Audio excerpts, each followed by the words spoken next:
अस्सलाम वालेकुम everyone, I hope you all are fine. आज की वीडियो में हम पास्ट परफेक्ट टेंस करेंगे और आई होप इसको सीखने के बाद आप अपनी डेली यूज़ की बहुत से सेंटेंसेस जो है वो ट्रांसलेट कर सकते हैं। But before that, if you have not subscribe the channel yet, I request you all to subscribe my channel. Let's move to the topic.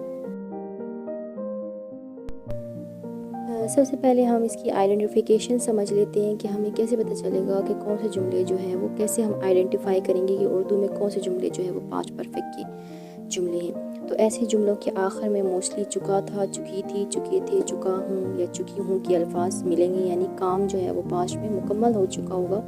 तो ऐसे अल्फाज आपको उसके जुमलों के आखिर में मिलेंगे। या फिर अलिफ छोटी और बड़ी ए के बाद था, थे, थी या हूँ के अल्फाज होंगे। अलिफ छोटी बड़ी ए से मुराद यानी लिया था, किया था, गए थे, सोए थे, रोए थे, इस तरह के अल्फाज जो हैं आ रहे होंगे और एक्शन जो है वो पास्ट में कंप्लीट हो चुका होगा। तो ऐसे जुमले जो हैं वो पास्ट परफेक्ट के जुमले होंगे। नेक्स्ट हम देख लेते हैं कि इसमें हेल्पिंग वर्ब कौन सा यूज़ होगा, क्योंकि वो पॉजिटिव और नेगेटिव और इंटरोगेटिव में ज़रूरी होते हैं। तो इसका हेल्पिंग वर्ब जो है वो हैड है, जो सबके साथ लगेगा, चाहे प्रोनाउन सब्जेक्ट जो है वो प्रोनाउन है या नाउन है, कुछ भी है तो सबके साथ हैड का यूज़ होगा। और वर्ब की जो है वो थर्ड फॉर्म यूज़ होगी और इन जुमलों को यूज़ करने से आपको थर्ड फॉर्म जो है वो भी आएगी और आप ज़्यादा से ज़्यादा वर्ब्स की थर्ड फॉर्म्स जानने की कोशिश करेंगे। अब पॉजिटिव सेंटेंस का स्ट्रक्चर समझ लेते हैं। अगर आपको पता चल गया है कि अब ये पास्ट परफेक्ट का सेंटेंस और पॉजिटिव है तो फिर आपने सबसे पहले सब्जेक्ट यूज़ करना है, उसके बाद हेल्पिंग वर्ब हैड आएगा, वर्ब की थर्ड फॉर्म और फिर ऑब्जेक्ट आएगा। पॉजिटिव की एग्जांपल्स देख लेते हैं। पहली एग्जांपल है वो सो गए थे, बड़ी ये और थे आ रहा है यानी पास्ट परफेक्ट का सेंटेंस है।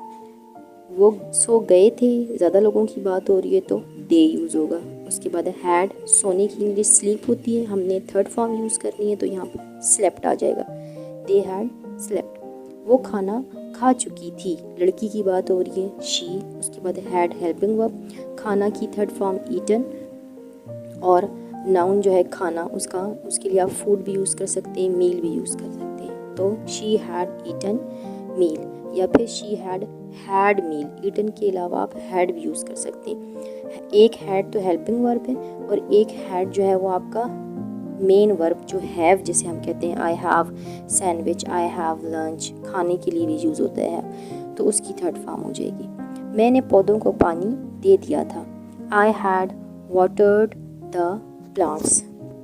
वाटर जो है वो नाउन भी होता है और वाटर जो है वो वर्ब भी होता है, यानी पानी या पानी देना, दोनों के लिए वाटर का लफ्ज़ यूज़ होता है। तो यहाँ पर हम उसकी थर्ड फॉर्म यूज़ करें watered, I had watered the plants.